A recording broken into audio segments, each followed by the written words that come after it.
정약용은 9자식을 낳아 아들 둘과 딸 하나를 키웠다. 두 아들은 하경과 하교요. 딸은 강진에서 그가 가르친 제자 윤창모에게 출가하였다. 그래서 다선은 남은 두 아들을 훈계하고 가르치는데 특별한 정성을 기울였다. 유배지인 강진에서도 거듭 편지를 보내 학문을 독려하기도 하고 직접 강진으로 불러 곁에 두고 가르치기도 하였다. 절대로 자포자기하지 말고 성의를 다하고 부지런히 힘써서 책을 읽고 책을 베끼고 글을 짓는 일에 혹시라도 소홀함이 없어야 할 것이다. 벼슬길이 막힌 집안으로서 글을 배우지 않고 예의가 없다면 어찌하겠느냐. 모름지기 범상한 사람보다 노력을 100배 더하여야 겨우 사람 축에 들게 될 것이다. 강진에 유배된 다음에 2월에 두 아들에게 보낸 답장에서 정약용은 형제 가운데 셋째 형이 처형을 당하고 둘째 형과 자신이 유배되는 불운에 빠지면서 집안이 무너지고 벼슬길이 막히는 패족의 처지에 놓이자 자식들에게 학문을 함으로써 비로소 집안의 명맥을 이어갈 수 있음을 무엇보다 간곡하게 당부하였다. 또한 그는 독서 방법에 대해서도 자상하게 충고하고 있었다. 책을 읽기만 하면 하루에 1100번을 읽어도 1100번을 읽어도 읽지 않은 것과 같다.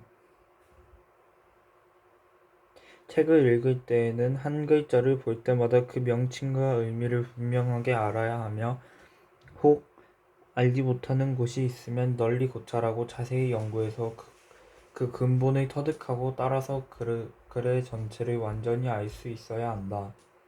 이렇게 정밀하게 고증하여 정독하는 훈련을 쌓음으로써 학문을 이룰 수 있는 길로 이끌어주고 있었다. 그는 두 아들에게 경전을 기본으로 하면서도 우리나라 역사에 관한 지식을 갖추도록 강조하였다.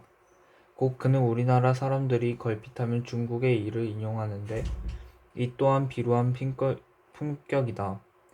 라고 하여 우리 자신의 역사와 옛 문헌을 소홀히 하는 태도를 경계하였다. 이에 따라 그는 삼국사기, 고려사, 국조보감, 여지승람, 징비록, 반개수록, 성호사설, 연려실기술 등 우리나라 역사책과 선현들의 저술도 폭넓게 읽고 초록하여 고증에 활용하고 시를 짓는 데에도 우리나라 문헌에 활용하도록 당부하였다. 그는 몸과 마음을 닦아 인격을 성취하도록 훈계하면서 수신의 방법은 효도와 우애가 근본임을 강조하고 가정에서 행실이 어떠한지를 살펴보면 사람됨을 판단할 수 있음을 일깨워주고 있었다.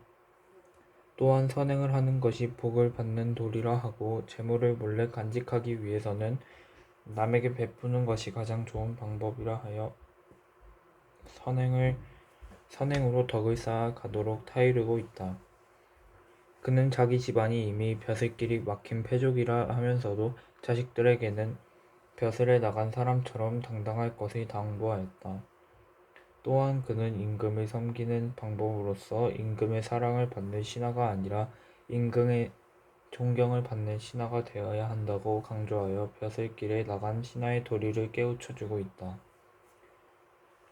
임금을 가까이 모시고 시 잘 짓고 글씨를 잘 쓰며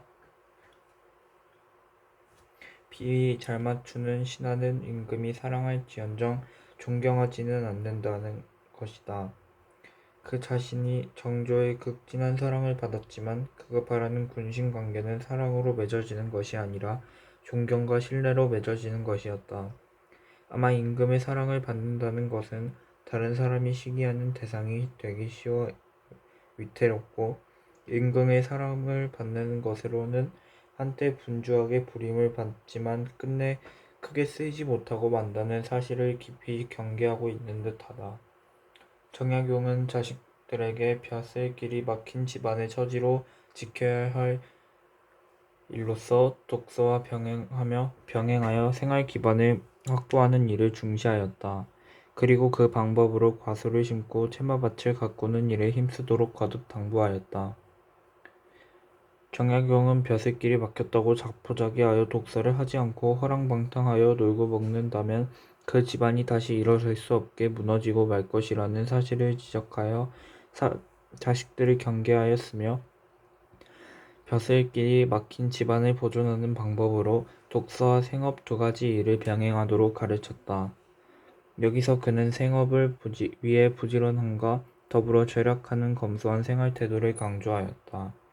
정약용은 근과 검이라는 두 글자를 유산처럼 물려주면서 어떤 문전옥답을 물려주는 것보다 좋은 유산이라고 지적하였다. 아무리 좋은 전답을 많이 물려주어도 낭비하면 쉽게 탕진하고 말지만 부지런함과 검소함은 이것을 쓰면 쓸수록 더 부유해질 수 있다는 가르침이다. 그는 근검의 훈계를 주자의 말에서 찾기도 한다. 곧 주자가 화목하고 순종함은 집안을 안정시키는 근본이요. 부지런하고 검소함은 집안 살림을 다스리는 근본이요. 글을 읽는 것은 가문을 일으키는 근본이요. 이치를 따르는 것은 집안을 보존하는 근본이다 라고 언급한 구절을 매우 중시하였다. 그리고 이를 가정생활의 네 가지 근본, 곧 거가사본이라 하였다. 그는 여러 책에서 이 네 가지 조목에 연관된 명언들을 뽑아 책 한 권으로 편집하였는데 어떤 사람에게 주었다가 잃어버리고 만 일이 있었다. 그래서 두 아들에게 다시 여러 책에서 뽑아 책 한 권으로 만들어 보기를 지시하였다. 이처럼 그는 자식들에게 벼슬이 막힌 집안이지만 집안을 다시 일으키고 보존하는 방법을 간곡하게 당부하는 자상한 아버지였다. 그는 두 아들이 과음하지 말도록 경계하면서 제대로 술을 맛보는 방법이 술을 입에 적시는 데 있으며 술을 즐긴다는 것은 살짝 취하는 정도에 있다고 타이른다. 여기서 그는 소가 물 마시듯 술을 마시는 폭음의 무지함을 지적하고 있다. 너희들은 내가 술을 반잔 이상 마시는 것을 본 적이 있느냐? 참으로 술을 마시려면 입술을 적시는 데 있다. 소가 물 마시듯 하는 사람들은 입술이나 혀는 적시지도 않고 바로 목구멍으로 넘기니 무슨 맛이 있겠느냐? 술의 정치는 살짝 취하는 데 있는 것이다. 나라를 망치고 가정을 파탄시키는 흉포한 행동은 모두 술로 말미암아 비롯된다.